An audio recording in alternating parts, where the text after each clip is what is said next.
communication skills. Communication is the process of transferring our ideas, messages, emotions, needs, and from one person to another person or from person to person. Communication skills, if it is spoiled, then it becomes communication skills.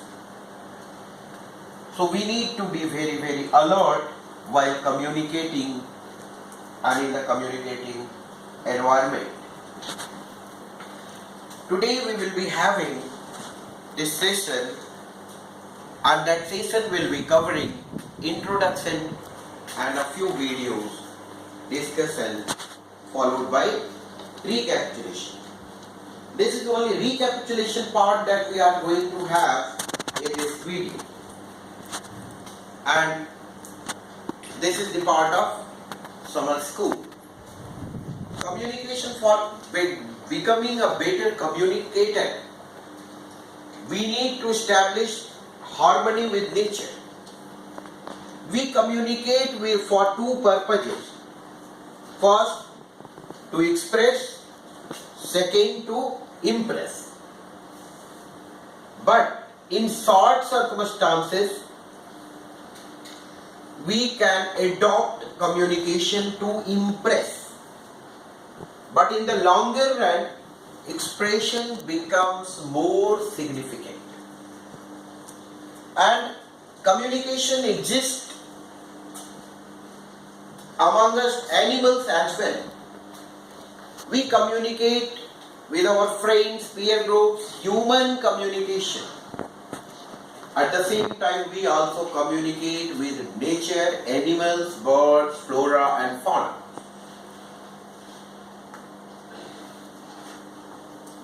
Here are certain cluster of words. We need to identify what is their grammatical identity, what for they stand, and how many of them are right and how many of them are wrong. For example, communication skills. Missing this yes makes communication skills. Pluralizing it, communications kill, and missing this yes from this side. And then communication kills. A few of them are grammatically wrong identities. We need to identify them. And then we need to remember the distinction between first two, communication skills and communication skills. When the purpose of the communication is defeated, means that communication kills. Let us proceed and expand the horizon of this talk by adding nature. I would like to express here that nature is the most amazing network of communication. And first-hand knowledge can be received from nature only. Gautam Buddha, he was Siddhartha. But Siddhartha could become Gautam Buddha only after establishing a harmonious communication and receiving pure information, first-hand information from nature. Second example I would like to take of William Wordsworth, the poet of nature, who saw the nurse, the guide and the guardian of all his heart and soul in the company of nature. Furthermore, we would like to take the example of a scientist who saw an apple falling from a tree, and he was able to find the law of gravitational pull. And again, it was possible because his mind was fertile. Many people before that, they saw apple falling from the tree, but they were not able to coin any law, coin any rule. Why only that fellow was able to do it? Because his mind was fertile enough to be harmonized with nature. James Watt again got his law. He was able to realize the power of steam by observing a natural phenomenon. For having first-hand knowledge, we should open our eyes towards nature and try to harmonize us. When we talk about communication between man and nature, nature as teacher teaches us a lot many things. But we should also think about language and human language and communication through language. Human language, even language exists beyond human being. Dolphin sings. Whales also communicate, they have their network. Some wild animals ain't have a very good network of communication. And inside human language also. Languages are many. When we talk about human language, there are many languages. And they communicate. But sometimes they vary in nature.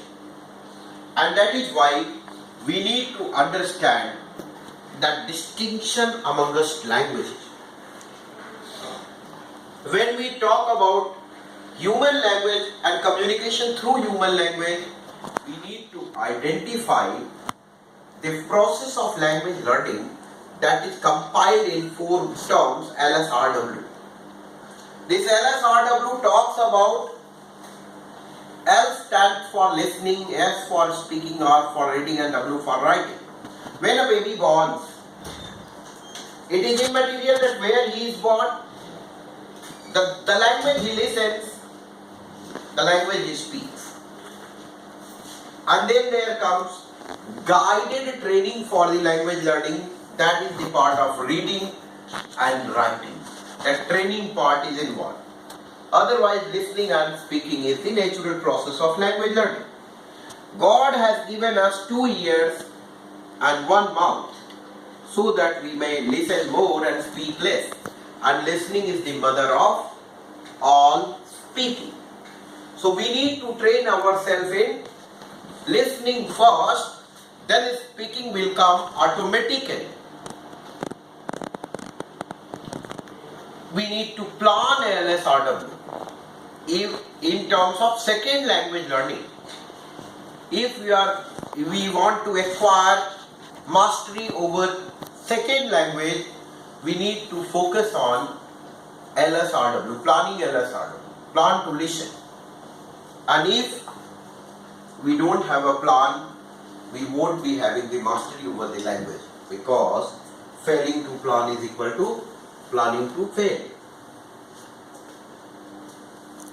And even all the skills and knowledge and abilities, they are only useful if we are in a proper place, right place. So that is why we need to introspect, reinvestigate that where we are. Then even after being in the technical field, technical environment or professional environment, we need to be human and humane in our approach. And unification of technical skills and soft skills are prerequisite for success.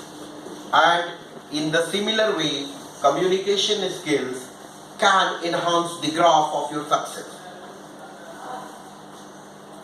After clubbing up with technical skills, it's your attitude, not your aptitude, that defines your altitude. It is rightly said.